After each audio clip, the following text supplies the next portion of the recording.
Хут пайгамбардын окуясы. Топон суудан кийин адамдар бат көбөйдү. Улуу тулут болуп жердин ар тарабына чачырады. Аталар, анан чоң аталар, анан бабалар болуп өткөн топон сууну кеп салып, ага капырлык себеп болгонун сай медирип, кийинки муун капырлыктан сактанып, туура жол, туура багыт менен жашоо кечирип келди. Бирок муун алмашкан сайын топон суунун маани маңызы да алсыздай берди. Жаңы муун Кудайга каршы туруунун акыбети кандай болоорун унутту. Топон суу баягы уламыш, жомок айланып, ал каргашылуу окуя Кудайды унутуп, пайгамбарга баш ийбей тоң моюнду кылгандан улам болгонун билбеген элдер пайда болду. Ахкап же кум дөбөлөр деген жердеген Аат улуусу ушундай элдердин бири. Булар Нух пайгамбардын Сам деген уулунун урпактары. Самдын уулу Ирам, Ирамдан Ауз, Аузтан Аат. Булар ошол Ааттан тараган эл. Ошон үчүн аларды Аат эли деп коюшчу. Аат эли башкалардын өздөрүнүн олбурлуу, чоң дене мүчөсү жана күчтүүлүгү менен айырмаланды.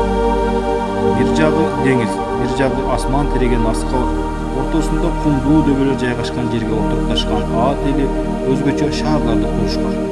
Буга чейин эч бир элде болбогон түтүктүү чатырларды салышкан.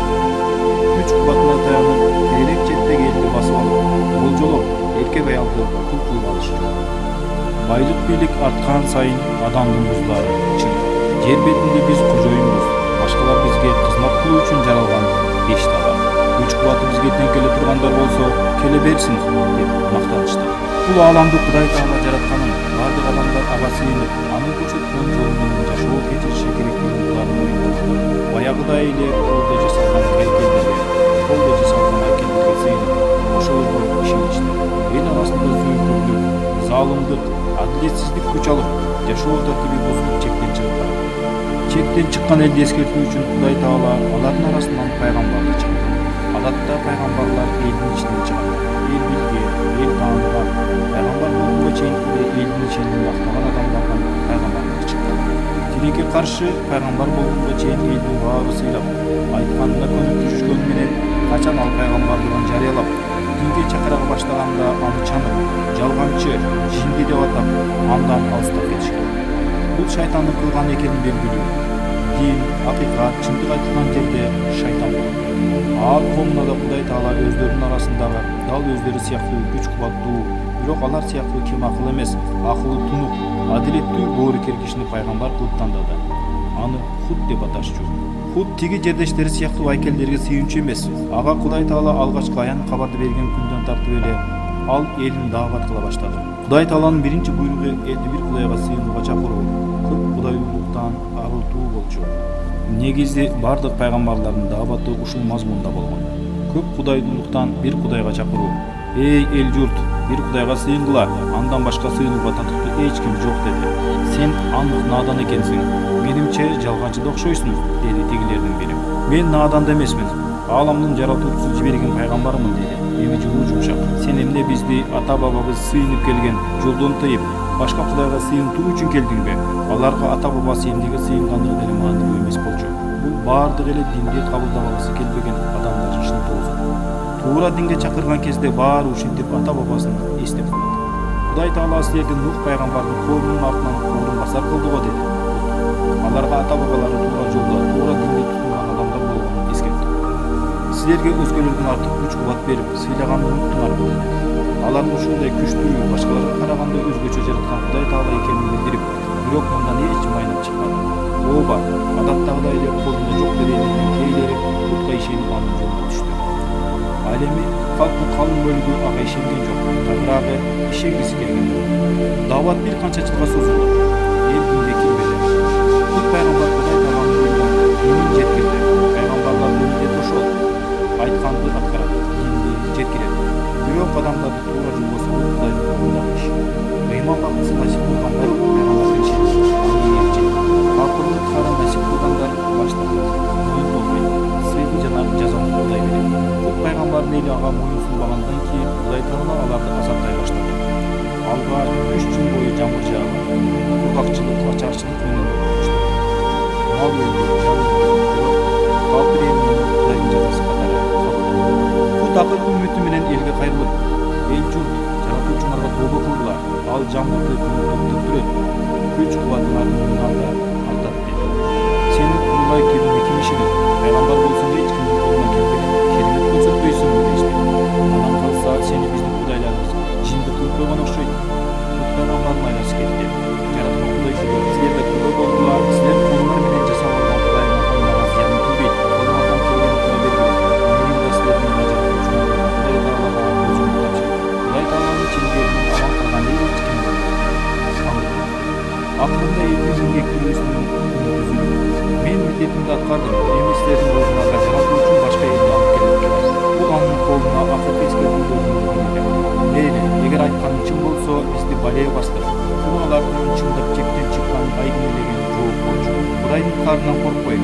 аны батыраак көрсөт дегени чын кабылдыгын эле. Жаңыл сенин Кудайың бербей эле койсун. Биз аны өзүбүз сурап алабыз деген Текебер Кабылга Кабага араларындагы бычакка сап болор, өз кудайларына сыйынууда алдына адам салбаган ибадаткөй Киил деген кишини бир топ киши менен Кабага жиберишет. Эчен күн жол басып Кабага келген Киил анда дуба тилек кылганын ордуна жакын саналбаш таанышы Бакирдин үйүндө конуп, бир канча күн арак ичип, ырсы аялдарды ырдатып жатып алат. Бекир көзүн сайранынан тажаган Бакир акыры аны кууп чыгат.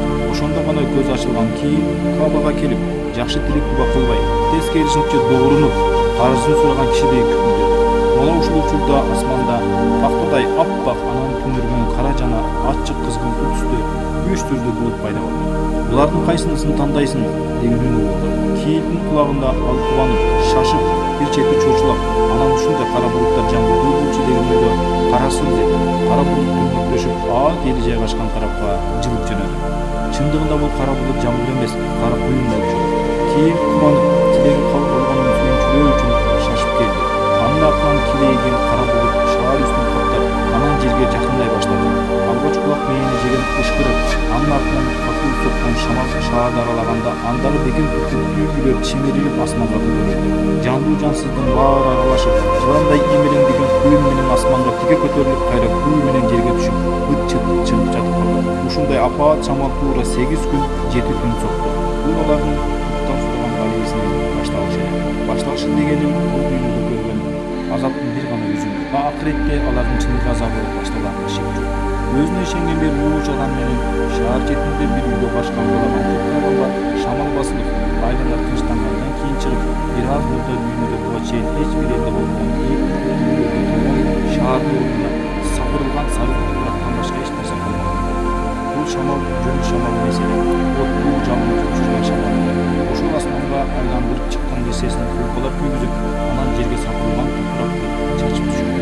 Кудай Тааланын буйругу менен ошол жанагы Хук пайгамбар менен анын ыймандаштары башка калган дүйнөдө эң жүгүнсө, эң кичинеси эч нерсе болбостон күтүп. Кудай Тааланын кудрети ушунда, каалаганын талкалайт, каалаганын сактайт.